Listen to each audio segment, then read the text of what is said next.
Afif Khaja at 11:10 p.m. is saying, what are your thoughts? On one hand, you have the hand-chopping Taliban, and on the other, the Bachchabaz, or the boy-raping Afghan Pashtuns. Which is worse? Don't use the R word. Say RAPE, but go on. Okay, well, yeah. So there's I don't know. I think that this whole thing about the Afghan Pashtuns, I think this is generalizing. Yes, there is an issue of the Bachchabazi and all that, but yeah, I don't think it's the same thing. The Taliban is an organization that has a certain ideology, right, that they all adhere to and that they follow. It's organized. The Afghan Pashtuns are not. They're very diverse. I mean, not all of them are RAPING boys. So it's I don't think that's a fair comparison. A lot of them are like yeah, but you can't say Afghan Pashtuns like it. No, but it's hard for you to find a commander or like that is not doing that. Like it's actually rare for you to find that. Like it's really bad. It's really devastating. It is bad. Yeah, I mean when the question is like which is worse, I mean to who, like in what aspect? You know what I mean? Like to the child who's being abused, well, probably whoever is abusing them. Like it's and again, like right now that Taliban is in power, like in what situation and in what context? Like would it be good if both of these were in power and they were fighting against each other and they had civil war, or would it be better if Taliban took over and there was less civil war? Again, to who, in what context, how are we measuring things? It's like Taliban inherently more violent and more in violation of human rights? Yes, but how is that going to translate in the field on people's lives if they're power or if they're competing with another group? That's a different question. Are we talking about judging people's principles and values, or are we talking the consequences of a group being in power or not? And in where? In Kabul or in a village in Afghanistan, or are we measuring all of Afghanistan? These are complicated questions. It's better if you narrow down the question to something specific and then ask it rather than coming up with generalizations. Comparison.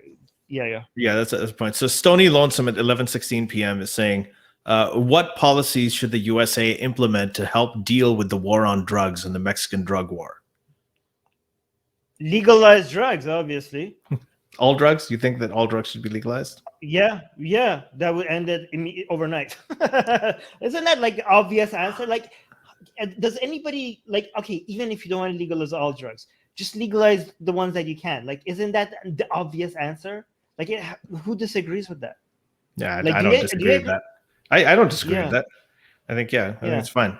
I'm so amazed that this is like one of the world's, one of the biggest problems in the world is like the drug cartels in Mexico, and all these money is being wasted in Mexico and United States and everywhere else trying to like everybody knows the answer, and you could do it like this, and so much cost to people's lives and taxpayers and everything will be solved, and they're just not doing this because like drugs are banned. We shouldn't legalize drugs. Like this is so obviously the answer. I don't even know how like people's emotional feelings towards like legalizing something that they have a moral issue with, that is stopping from fixing such an obvious solution to such a big problem. Like people are dying over people's emotional feelings over legalizing things that they I think for this, I don't think it's a totally simple solution though. I think there's a lot of issues with it. I mean, these are like, if you have like extremely addictive drugs coming out, then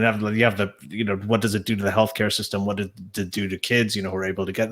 There's a whole bunch of other questions that come in. So I don't think it's as easy. What will happen to the less kids will have their dads killed by the drug cartel?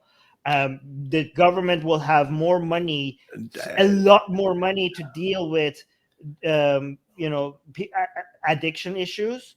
If the money that you save from all the military equipment and the policing and the border issues, that would be astronomically higher than what you need to actually go and fix that. I don't know about that. I think the number of people whose parents are getting killed because of it, and whether if you legalize it, suddenly it's available to everybody.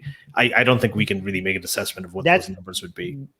again, we have already seen this when places where they have legalized it. We have seen the results. So this is not necessarily guesswork. Okay? I'm down Yeah. with. I support the legalization. I just don't think it's as easy a question. I understand the side that's concerned about how we're going to regulate it, right? And then you run into the same problem. If you're regulating it and it's not available to everybody, then you're still going to have an underground Right. market. So Hey guys, if you want to join these streams live, get your comments and questions read by Ali and Armin and the guests, and most importantly, to get full access to the full video versions of all these episodes, become a patron.